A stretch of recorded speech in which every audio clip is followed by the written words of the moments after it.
Nabor Rojas Mancera, del Grupo Parlamentario de Morena, hace uso de la palabra. Adelante, por favor.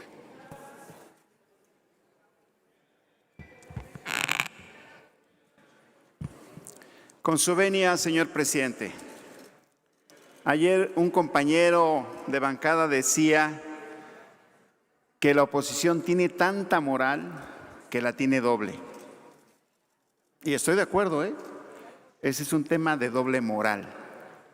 Porque hoy los que se suben a tribuna a hablar y venir como adalides de la justicia, la democracia, los derechos humanos, resulta que la atropellaron todo el tiempo. Resulta que estas personas que suben tuvieron cargos importantes cuando estaba este periodo de imposición, este periodo de avasallaje, este periodo de imposición. Hoy vienen aquí a hablar justamente de democracia, de justicia, y creo que esta es una doble moral. Pero también se llenan la boca hablando y diciendo que tenemos que olvidar el pasado, que no mencionemos al pasado.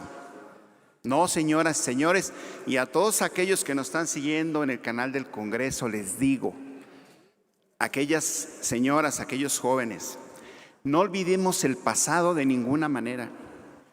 Y digámosle a la gente, a nuestros hijos, justamente, que en el 68, en esa matanza cruel de estudiantes, quien fue el responsable fue Gustavo Díaz Ordaz, hay que decirlo por su nombre, y que utilizó al ejército justamente para ese asesinato cruel. Y tenemos que decir del 70 al 71 con el halconazo que el responsable fue Luis Echeverría. Y también tenemos que decir quién fue el que pactó con la narcopolítica, que fue Carlos Salinas de Gortari, con sus letras.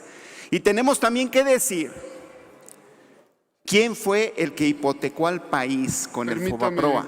Permítame, señor senador. Sí. La senadora Xochitl, ¿con qué objeto, senadora Xochitl? ¿Acepta Sí, la adelante. pregunta? Tiene un minuto para formular la pregunta. Tiempo. Tiene usted razón de recordar el halconazo de Luis Echeverría.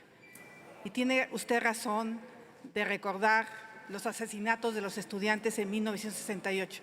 Pero usted sabe que el presidente actual decidió trabajar para Luis Echeverría a pesar de que habían asesinado estudiantes. ¿Usted cree que es ético no haber protestado por esa matanza y al contrario ser parte del PRI que en ese entonces mató estudiantes? ¿Qué opina de eso? Yo entiendo y reconozco porque… Permítame, déjeme informarle, senador Nabor, que tiene un minuto para contestar y los minutos que le corresponden por el tiempo de su participación. Con mucho gusto, presidente. Déjeme decirle, compañera senadora, que yo reconozco y conozco al presidente de la República, que él estudió ciencias políticas en la misma facultad en la que estudié yo. No fue en mi etapa, pero conocí de su trayectoria como estudiante y como luchador social. En ese tiempo seguramente tenía 18, 19 años, 15 años, y seguramente como muchos jóvenes soñadores, como un servidor, como usted misma, estuvo en proyectos políticos porque en ese tiempo finalmente había una oligarquía en el poder. Sin embargo, conozco poco al presidente en el sentido personal, pero le quiero decir que tiene una gran autoridad moral, que es un luchador que luchó durante muchos años, y en todos esos años nunca le pudieron, los regímenes autoritarios, le pudieron demostrar nada. Es un hombre íntegro y por eso logró la presidencia de la República y por eso ganó con más de 30 millones de votos. Continúe, señor senador Nabor, con su intervención. Yo decía que tenemos que seguir enseñando a nuestros hijos.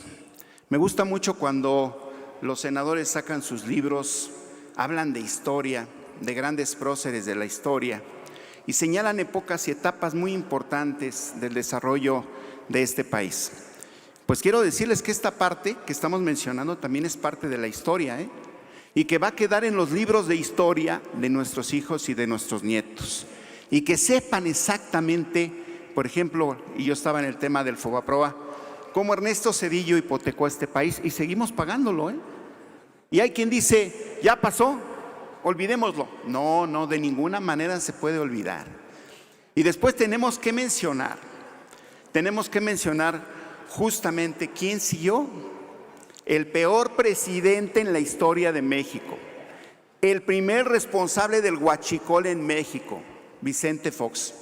Y está consignado por medios de ese tiempo y por publicaciones que él sabía que habían buques de Pemex que iban directamente al mercado negro de Europa, es decir, las gasolinas. Fue el principal huachicolero de este país. Y eso lo tienen que saber los jóvenes, las mexicanas, los mexicanos. No tenemos que olvidar la historia para que no se repita. Que no se repita, que los mexicanos no seamos de memoria corta. Y después, ¿quién sigue? Felipe Calderón Hinojosa. Y sí lo han mencionado. Por supuesto que ha sido el que llenó de sangre nuestras calles. Pero también lo hizo tomando en cuenta la Guardia, el Ejército, pero de manera inconstitucional. Y lo utilizó justamente para hacer guerra. La diferencia hoy es que nosotros queremos hacer la paz. Aunque les parezca utopía, tenemos y queremos y ansiamos hacer la paz. Y el próximo presidente, el que le siguió, Peña Nieto, que siguió con esta política absurda y sorda, sin control y sin dirección, y que lo único que hizo fue enriquecerse a él y los más cercanos. Y hoy vive campante en España como virrey.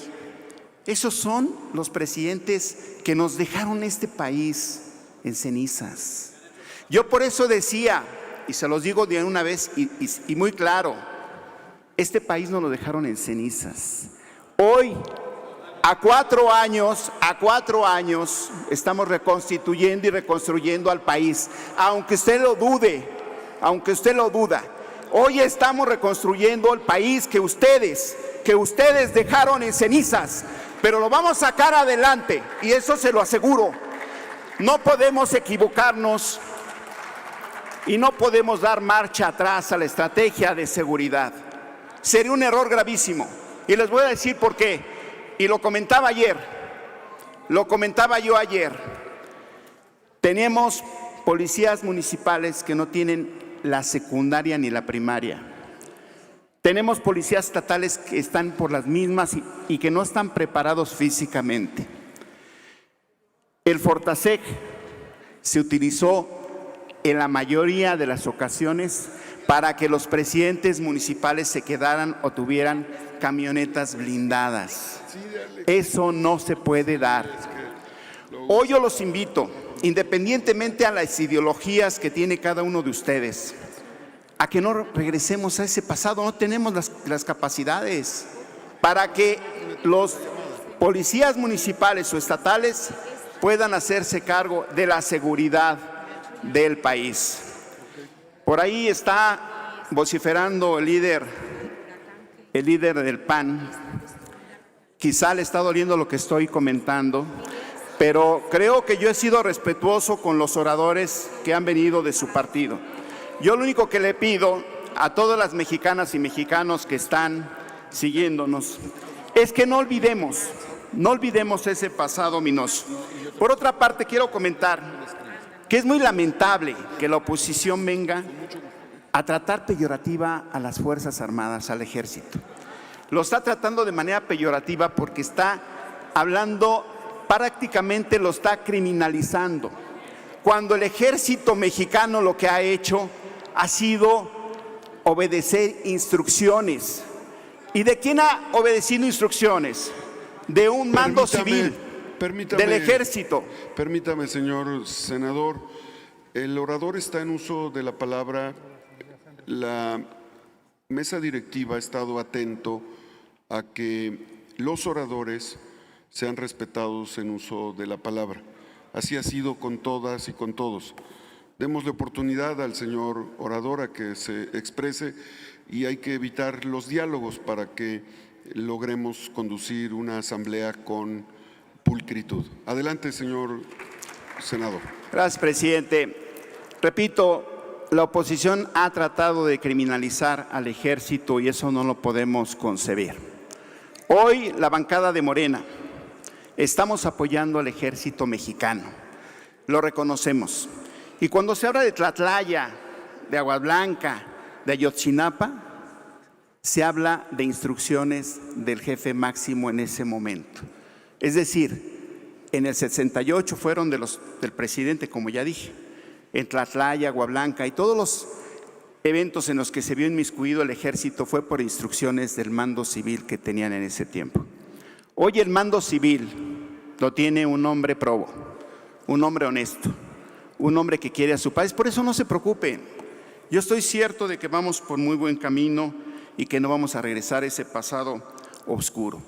Yo desde aquí, desde esa tribuna, quiero culminar y quiero pedirle a todos los gobernadores del país, a todos, sin distingo, a que se manifiesten públicamente, a que nos digan si quieren o no la Guardia Nacional, si quieren o no la coadyuvancia del Ejército a la Guardia Nacional, que lo digan públicamente. Me gustaría que se expresaran públicamente al respecto. Y también quiero decirles que hace rato alguien comentó que no tenemos representación del pueblo. ¡Qué barbaridad! Somos representantes populares. Ganamos en el 18 con más de 30 millones de votos. En el 21, aunque les pese, seguimos siendo mayoría. Y en el 18 teníamos 0 estados de la República en Morena. Hoy tenemos 22. Y en el año que viene vamos a tener 24. ¿No tenemos representación? Por supuesto que tenemos representación. Permítame, senador.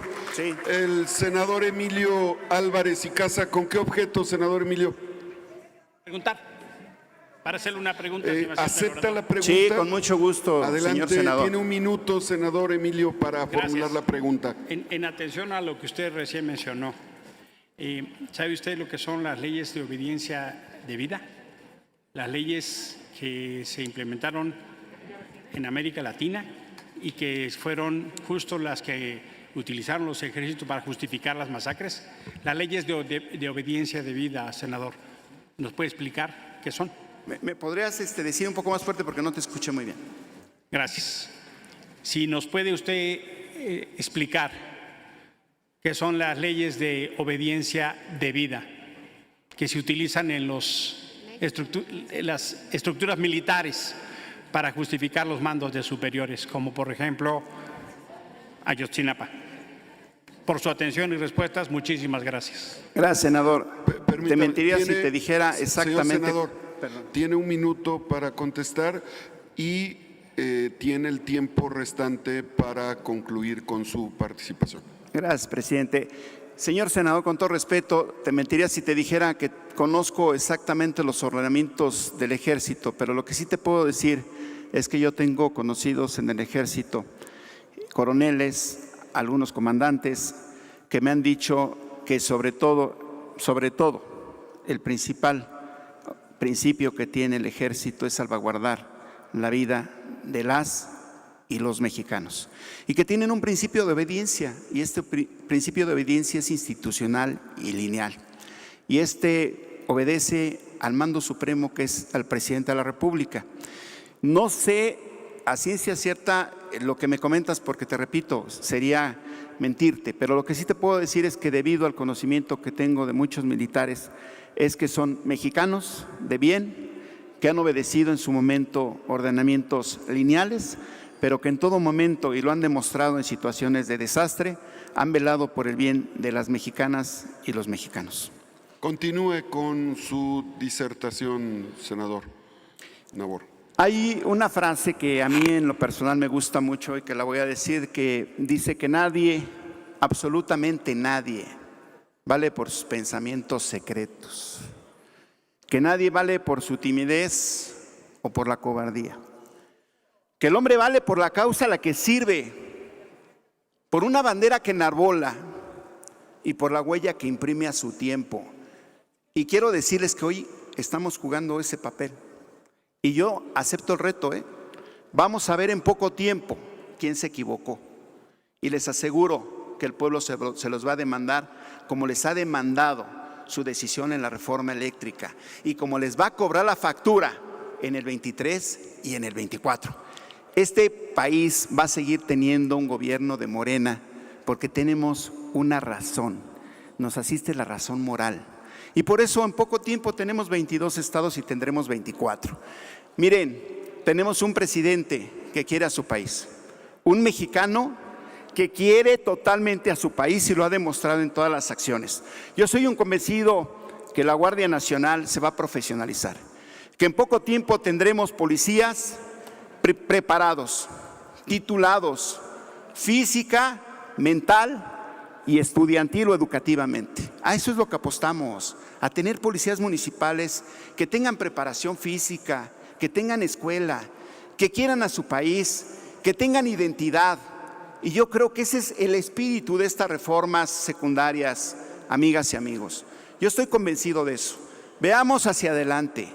Reforcemos la Guardia Nacional. No es tiempo para regresar al pasado porque no tenemos la infraestructura, no tenemos las armas, no tenemos la gente preparada para hacer frente al crimen organizado que hoy está dentro incluso de las policías estatales y municipales y que fue una herencia de muchos años de gobiernos del PRI y del PAN. ¡Que viva México, amigos! Concluyo. Vamos adelante y que viva Morena. Muchas gracias, señor senador.